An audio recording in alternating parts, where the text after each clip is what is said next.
What's up guys? So today we are going to be talking about Thor issue number 8.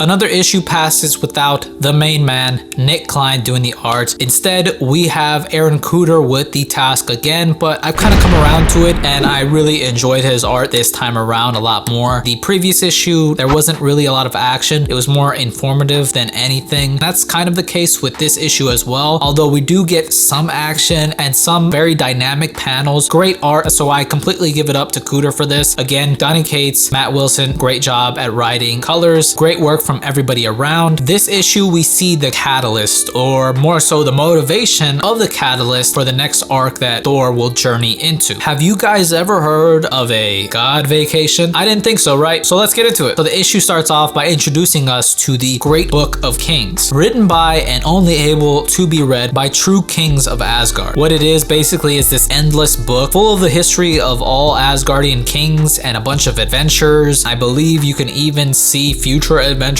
in this book. And even though Thor is now the true king of Asgard, he can look at this book from front to back and still not find anything about the current predicament that he faces at this moment. So that's basically to emphasize how cosmically and eternally unprecedented the situation is. We pick back up on Earth with Thor landing in Broxton, trying to retrieve Mjolnir from Adam Aziz, the man who lifted Mjolnir in the last issue and started wielding the power of Thor. But Tony is pissed, and I mean rightfully so, right? Thor gave away his phone number and a bunch of probably idiots started calling him and hassling him and telling him all this shit, and Tony swipes it before Adam Aziz could give it to Thor. And Tony's pissed because he just threw Mjolnir recklessly to Earth and could have hit somebody. People could have picked it up and killed each other with it, or it could have gotten into the wrong hands like Dr. Doom. So Tony is really pissed at just how lackadaisical Thor is being. And so Tony is pissed about this and he doesn't want to give Thor Mjolnir back before he runs some tests on it, and he's pretty much aware of what Thor's current situation is. But Thor is not having it at all, and we get to see this pretty dope splash page of Iron Man smacking Thor across the face with Mjolnir. Great art, just great art, great colors as well. And we see a very epic godly response from Thor to Tony and appeals to the smarter half of Tony Stark. And even though Tony does concede Mjolnir to Thor, he's still worried about his friend. I mean, Thor is his homie and he wants him to be doing well, and he suggests that Thor takes a rest, takes a vacation. Thor has been through it all with War of the Realms last year and then becoming the king of Asgard and just everything that he's been doing. Maybe Thor just needs a break. The rest of the book is Thor fulfilling a favor that he owed to Adam Aziz, the guy who picked up Mjolnir and, you know, didn't use it for evil or anything, kept it safe by letting Adam take Mjolnir for a spin, which was just such a sweet moment. Adam Aziz was locked up for a good portion of his life, and while he was in prison, he would see the birds fly outside of his cell, and he was telling Thor that he prayed to be like one of those birds one of these days, and now he kind of was. Thor responds back like, you know, well, you don't have to thank me, that's what prayers are for. And it's such a sweet and wholesome moment. I think we forget a lot of the times that besides being a badass superhero, Thor is actually a god, and that's a part of being a god, right? Listening to prayers and sometimes even answering them. And I thought that was just so sweet and a very interesting thing to explore with Thor. And the man as well recommended that Thor took a break, like just, you know, sometimes when something's not working, you turn it off and you turn it on and it starts working again, or else you just hit it with a hammer, which I thought was a good little pun. And the book ends with Thor looking at a picture of Donald Blake. So at this point, guys, I'm not gonna lie to you, this is a late review. This issue came out, I think, earlier this month or last month even. I've been slacking, you already know. I apologize, 1,000 pardons, but I've already read issue 9, so I kind of know what happens. I don't think there's really any spoilery things in this video of issue number 9, but I'm very excited. I'm excited to do that review, which I will be doing very soon. Hopefully I have this opportunity to work a lot more hours at my job, and so I'm gonna be taking that, trying to get this guap. So I'm gonna be in grind mode for like the next 3 weeks, just constantly working. So I'm gonna try to get to as much stuff as I can. I know stuff like Spider-Man 3 stuff is gonna drop, all sorts of stuff is gonna drop, but I'm still gonna try and film these review videos, and whatever we get of Spider-Man 3, anything, I'm still gonna try to get content out. I'm just want to let you guys know, hopefully if you're watching this to this point, that I will be pretty busy. I'll inform anybody on my like socials and stuff, but yeah, so if I'm slacking even more than usual, it's because of that. But going back to this issue, it's more informative and foreshadowing than anything, more so just highlighting the current situation and putting emphasis on the severity of it. Very solid in my opinion, but let me know if you read it and if you are excited for Nick Klein's return in the next issue. I gotta say, I wish he was never gone. Not to spoil anything, but it's great. Nick Klein's art is spectacular. That's pretty much it, guys. If you liked the video, leave me a thumbs up, comment down below, and if you want, subscribe. I always appreciate it. Thank you guys so much for watching, and I'll see you in the next one.